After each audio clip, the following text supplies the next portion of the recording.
촛불 좀 하나 달겠습니다. 오늘 설교 제목이 기록하라, 선포하라, 그 다음에 기억하라 이 제목으로 잡았는데 제가 어느 날 그런 생각을 해봤습니다. 예배에서 가장 중요한 게 뭘까? 예를 빼면 예배가 아닐까 될까? 그러니까 기도를 빼면 예배가 될까 안 될까? 뭐 그런 생각을 해봤어요. 그러다 빼고 다 빼봤는데 뭐가 남았을 것 같습니까? 설교 말씀이 남았을 것 같죠? 아니에요. 깊이 생각해봤더니 진짜 예배는요, 말씀을 봉독하는 것만큼 중요한 게 없습니다. 설교는 제가 하면 틀릴 수 있어요. 여러분 마음에 들을 수도 있고 안 들을 수도 있잖아요. 설교는 그럴 수 있습니다. 제가 해석을 잘못할 수도 있어요. 그럴 수 있어요. 성경 말씀은 변하지 않는 겁니다. 무슨 사족을 하려고 얘기했냐면요, 지금부터 합독하실 텐데 선포한다라는 느낌으로 그냥 내가 읽는다는 느낌 말고 정말 말씀을 선포한다라는 느낌으로 1절부터 8절까지 말씀을 선포했으면 좋겠습니다. 이해되셨나요? 1절부터 우리가 조금 마음을 합하고 같이 맞춰가면서 조금만 천천히 말씀을 선포한다는 느낌으로 하겠습니다. 오늘의 말씀 신명기 27장 1절에서 8절입니다. 모세가 이스라엘 자손들이 백성에게 명령하여 이르되 내가 오늘 너희에게 명령하는 이 명령을 너희는 다 지킬지니라. 너희가 요단을 건너 내 하나님 여호와께서 내게 주시는 땅에 들어가는 날에 큰 돌을 세우고 석회를 바르라. 요단을 건넌 후에 이 율법의 모든 말씀을 그 위에 기록하라. 그리하면 내 하나님 여호와께서 내게 주시는 땅 곧 젖과 꿀이 흐르는 땅에 내가 들어가기를 내 조상들의 하나님 여호와께서 내게 말씀하신 대로 하리라. 너희가 요단을 건너거든 내가 오늘 너희에게 명령하는 이 돌들을 에발산에 세우고 그 위에 석회를 바를 것이며 또 거기서 내 하나님 여호와를 위하여 제단 곧 돌들을 쌓되 그것의 연장을 대지 말지니라. 너희는 다듬지 않은 돌로 내 하나님 여호와의 제단을 쌓고 그 위에 내 하나님 여호와께서 번제를 드릴 것이며 또 화목제를 드리고 거기에서 먹으며 내 하나님 여호와 앞에서 즐거워하라. 너는 이 율법의 모든 말씀을 그 돌들 위에 분명하고 정확하게 기록할지니라. 아멘. 신명기는 하나님의 명령을 모세가 적었다고 이야기를 계속하고 있습니다. 세 편의 설교로 전해지는 말씀, 명령서입니다. 법전이기도 하고요. 오늘 묵상하는 신명기 27장과 28장은 나름대로 교회 안에서 아주 유명한 장입니다. 그리심과 에발산의 축복과 저주라는 내용으로 되어 있습니다. 그래서 27장에서는 저주의 내용들이 좀 적혀 있고요. 28장에서는 축복의 내용들이 적혀 있습니다. 그런데 27장 앞쪽에서 보면 오늘 지금 우리가 1절에서부터 8절까지 읽은 내용은 선포하니라고 잘 이해가 안 될 수도 있고 저게 무슨 내용이지 할 수도 있습니다. 그런데 27장에서 하는 모습을 보면 구원해 주신 거에 감사해서 라고 되어 있습니다. 왜 구원해 주셔서 감사한 거냐면 지금 이 말씀이 선포되고 있고 명령할 때는 언제냐면 가나안 땅에 들어가기 전입니다. 가나안 땅에 아직 안 들어갔어요. 그런데 하나님이 이렇게 명령하십니다. 가나안 땅에 들어가거든. 가서 에발산에 비석을 세우고 그런 거예요. 그리고 감사예를 드리고 번제와 화목제를 드리고 말씀을 그리심산과 에발산에 서서 하나님의 명령을 서로 축복하라 이거예요. 자, 그러면 아직 안 들어간 거죠. 안 들어간 거예요. 안 들어갔는데 너는 들어가거든. 기억하라라고 하는 겁니다. 그러니까 돌을 세우고 말씀을 선포하는 이 행위를 시킴으로써 무엇을 하고 있는 거냐면 언약 체결식을 맺는 겁니다. 의식이에요. 이 의식을 맺는데 가장 중요한 것이 무엇이냐면 돌판에다 그것을 기록하고요. 선포하는 거예요. 또 한 번 이따가 얘기하겠지만 그 선포가 어느 정도 하냐. 그리심산과 에발산에 각각 딱 앉아가지고 서로 여섯 지파와 여섯 지파가 서로 크게 외치는 거예요. 얼마나 크게 외쳐야 저 반대편 산에 있는 사람들이 듣는지 그걸 이해해야 됩니다. 그리고 오늘 우리가 잘 맞춰서 성경을 봉독하였지만 이 진짜 민족과 여섯 지파와 여섯 지파가 합쳐서 소리를 지르려면 얼마나 통일된 모습으로 얼마나 큰 목소리로 말씀을 선포하라고 하는지 벌써 느낌이 오지 않습니까? 그래서 말씀은 선포해야 됩니다. 오늘 말씀의 주제를 보면요. 주제가 되게 간단합니다. 그냥 간단해요. 말씀을, 명령을 기록하고 선포하라. 그리고 뭐예요? 그것을 결국은 기억해서 내 마음속에 내 걸로 만들어라는 얘기예요. 그래서 기록하고 선포하고 기억하라. 이겁니다. 오늘 말씀을 내용은 다 전달했습니다. 설교는 끝났습니다. 꼭 기억하시기 바랍니다. 설교는 끝났습니다. 이것만 기억하십니다. 아니 진짜로 끝났습니다. 다른 얘기 뒤에 해봐야 그냥 성경 말씀을 푸는 겁니다. 이해하셨나요? 자, 한번 말씀을 1절부터 한번 보겠습니다. 풀어가는 거예요. 1절입니다. 1절부터 3절이요. 모세가 이스라엘 장로들에게 백성의 명령을 이르되 내가 오늘 너희에게 명령하는 이 명령을 너희는 다 지킬지라. 너희가 요단을 건너 내 하나님 여호와께서 내게 주신 땅에 들어가는 날에 아직 안 들어간 거 맞죠? 큰 돌들을 세우고 석회를 바르라. 큰 돌을 세워요. 뭐예요? 결국 비석 세우라는 얘기입니다. 비석 세워가지고요. 요단을 건넌 후에 이 율법의 모든 말씀을 그 위에 기록하라. 율법 되게 많아요. 그걸 기록하려면 돌판 많이 해야 돼요. 그러려면 내 하나님 여호와께서 내게 주시는 땅, 곧 젖과 꿀이 흐르는 땅에 내게 들어가기를 내 조상의 하나님 여호와께서 내가 말씀하신 대로 하리라. 축복이잖아요. 그죠? 해라. 하면 축복 받을 것이다. 아주 간결합니다. 네. 4절입니다. 너희가 요단을 건너거든 내가 오늘 너희에게 명령하는 이 돌들을 에발산에 세우고 그 위에 석회를 바를 것이며 같은 말을 하는데 요번엔 비석을 에발산에 세우라는 겁니다. 에발산에. 또 거기서 내 하나님 여호와를 위하여 제단 곧 돌단을 쌓되 그것에 쇠 연장을 대지 말지니라. 너는 다듬지 않은 돌로 내 하나님 여호와의 제단을 쌓고 그 위에서 내 하나님 여호와께 번제를 드리며 그렇습니다. 자, 이게 의식입니다. 돌판을 새겨서 이것을 하고 번제를 하나님께 드리는 겁니다. 자, 그리고 또 하나님께서 원하시는 것이 있는데 7절입니다. 7절은 우리 좀 마음속에 다시 한번 새기길 바랍니다. 또 화목제를 드리고 거기서 먹으며 내 하나님 여호와 앞에서 즐거워하라. 다시 읽어드릴게요. 또 화목제를 드리고 거기서 먹으며 내 하나님 여호와 앞에서 즐거워하라. 하나님 앞에서 즐거워하라라고 하는 게 하나님이 원하시는 겁니다. 이것을 수행하라예요. 읽다가 보면 명령을 기억하라, 명령을 선포하라만 기억할 게 아니라 뭐도 해야 되냐면 사실은 하나님 앞에서 즐거워하는 것을 해야 됩니다. 그런데 우리는요, 이 하나님 앞에서 즐거워하는 것을 잘 못합니다. 사실은 아주 반대의 일을 더 잘합니다. 아까 제가 설교는 끝났다 그랬잖아요. 설교는 이미 끝났어요. 이걸 적용시켜 보자고요. 하나님 앞에서 즐거워해야 되는데 우리는요, 공동체를 해치는 일을 훨씬 더 잘합니다. 그렇지 않습니까? 우리 솔직하게 여러분 여기 계신 분들 다 공동체를 해치는 전문가적인 입장에 갖고 계십니다. 쓸데없는 말일 수도 있고 어쩌면 타인의 이야기일 수도 있지만 제가 전도사 시절 때요. 어떤 한 분이 있었는데 이분이 교회 중요한 위치에 계셔요. 근데 이분이요.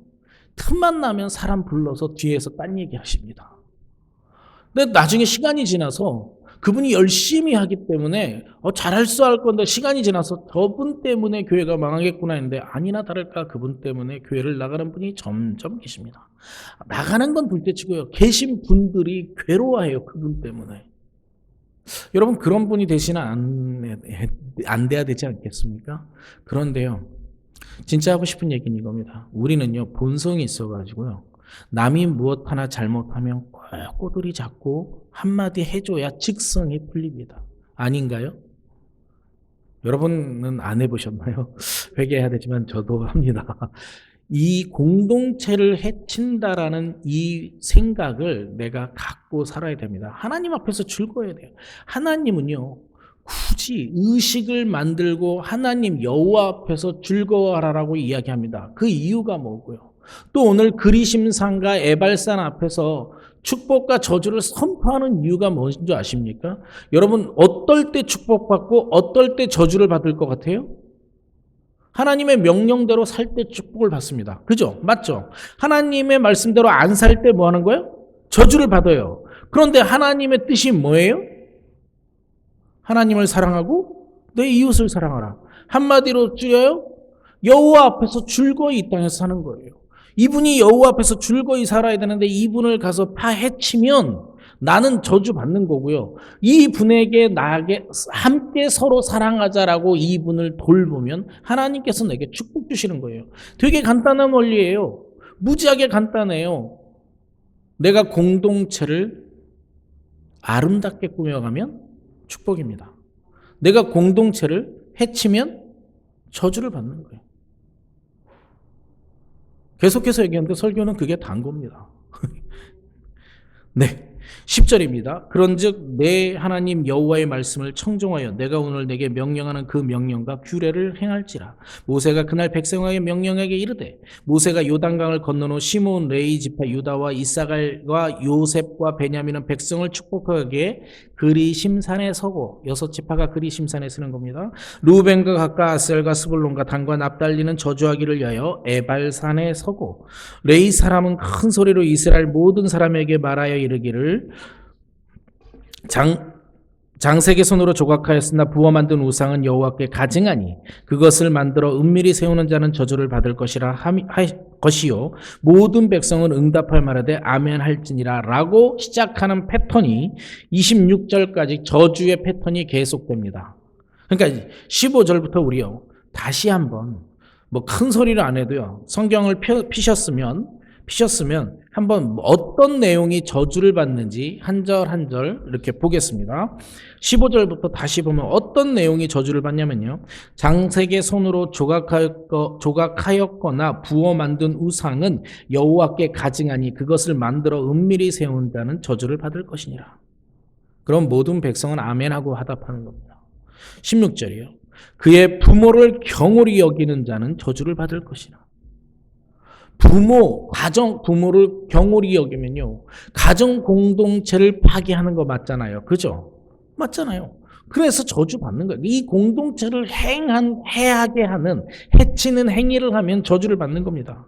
그의 이웃의 경계표를 옮기는 자는 저주를 받을 것이라. 마을에 집에 경계표가 있어요. 돌로 세워 여기까지 너네 땅, 여기까지 내 땅인데 이걸 살짝 뒤로 밀어놓는 거예요. 발로 살짝 밀어놓는 거예요. 여기까지가 내 땅 활기하는 거예요. 그러면 싸움이에요. 공동체를 해치는 거예요. 사기를 치고. 네. 18절입니다. 맹인에게 길을 잃게 하는 자는 저주를 받을 것이라. 맹인 안 보이는 그 어려운 자. 그 어려운 자를 단길로 가게 만드는 자가 얼마나 나쁜 거예요. 근데 여러분 다시 어제도 드린 말씀이지만 우리는요 더 이상 내 집에 경계표를 세우지 않습니다. 그러니까 17절에 이건 나하고 맞지 않아 그렇게 얘기하면 안 되는 거예요. 내 주변에 맹인이 없어 이건 나하고 맞지 않아 이렇게 해석하면 안 됩니다. 공동체를 해치는 행위 모든 행위를 하지 말아야 된다라고 간결하게 생각하시는 게 훨씬 더 좋습니다. 사기치면 안 된다. 어려운 맹인 보이지 않는 사람을 도와줘라. 아픈 사람을 도와줘라. 아픈 사람 가서 괴롭히지 마라. 이렇게 해석해야 되는 게 맞는 겁니다. 객이나 고아나 과부의 송사를 억울하게 하는 자는 저주를 받을 것이다. 이거 얼마나 공동체를 해쳐요. 여러분 이거 심각한 거예요. 재판을 하는데 약한 자를 억울하게 만든다는 얘기는요. 힘 있는 자 편에 섰다라는 얘기입니다. 사악한 거예요. 이런 식으로라면 공동체를 해치는 게 아니라 망합니다. 여러분 그냥 작게 이야기하면 동네에서 누구 억울한 사람 없게 하는 거고요. 크게 이야기하면요. 여러분 정치 때문에 짜증나지 않습니까? 저 절대 좌파 우파 그런 거 따지지 마세요. 힘 있는 자들은 재판하면요. 수십억을 먹어도 무죄가 돼요. 난 황당한 버스 기사가 1,몇백 원인가 잘못 계산해서 횡령했다가 잘렸다는 뉴스를 받으면서 기가 막혔어요. 이런 것들이 일어나면 나라 꼴이 말이 안 되는 겁니다. 그렇죠? 공의가 이루어져야 되는 거예요. 그의 아버지의 아내와 동참하는 자는 그의 아버지의 하체를 드러나는 것이 저주를 받을 것이라. 이거 말할 것도 없잖아요. 이거는요, 족보를 흔들어 놓는 사회 근간 체계를 흔드는 거예요. 이런 건 하지 말아야 되는 거예요. 짐승과 교합하는 모든 자는 저주를 받을 것이더라. 이거는 공동체를 해치는 게 아니라 인간 존엄성을 해치는 겁니다. 그의 자매 곧 그의 아버지의 딸이나 어머니의 딸과 동침하는 자를 저주를 받을 것이요. 23절이요. 장모와 동참하는 자는 저주를 받을 것이라. 24절. 그의 이웃을 암살하는 자는 저주를 받을 것이라. 25절. 무죄한 자를 죽이려고 뇌물을 받는 자는 저주를 받을 것이라.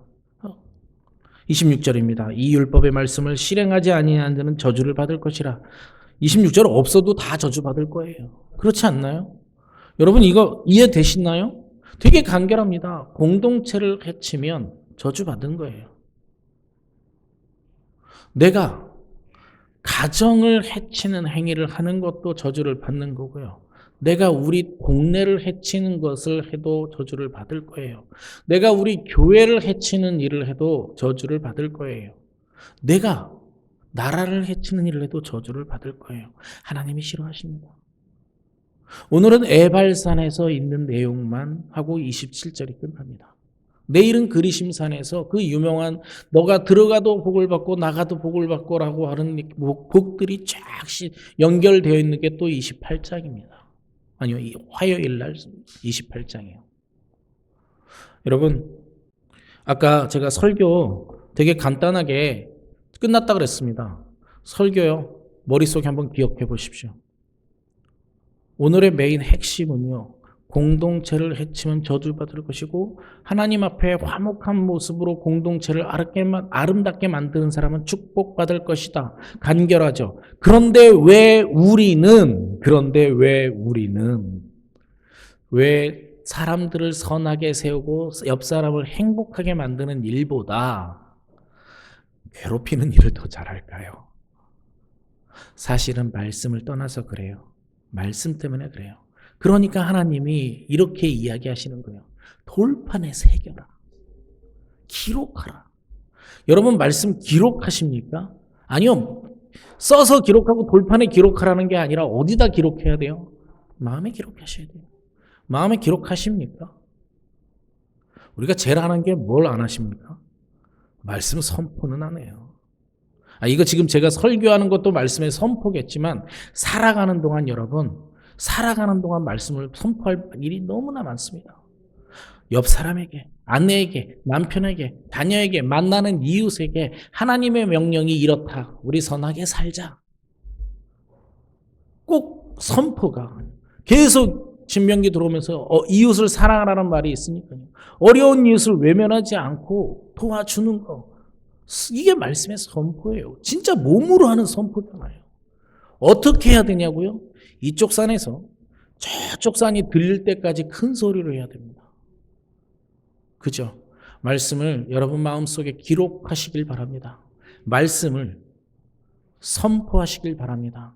그럼 모든 걸 한마디로 줄여서 말하면 이 모든 것들을 하나님께서 원하시는 것은 제발 말씀 좀 기억하고 그 기억한 대로 살아라 라고 하는 뜻입니다.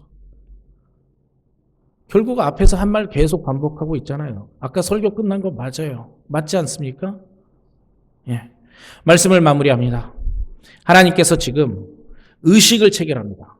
공동체, 너는 나의 백성이 되고 나는 너의 하나님이 되리라고 하는 백성이 되리라고 하는 언약식을 선포하시면서 이렇게 말씀하십니다.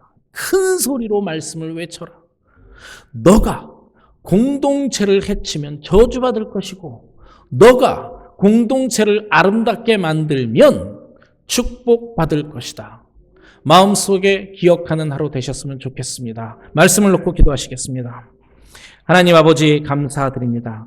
오늘 아침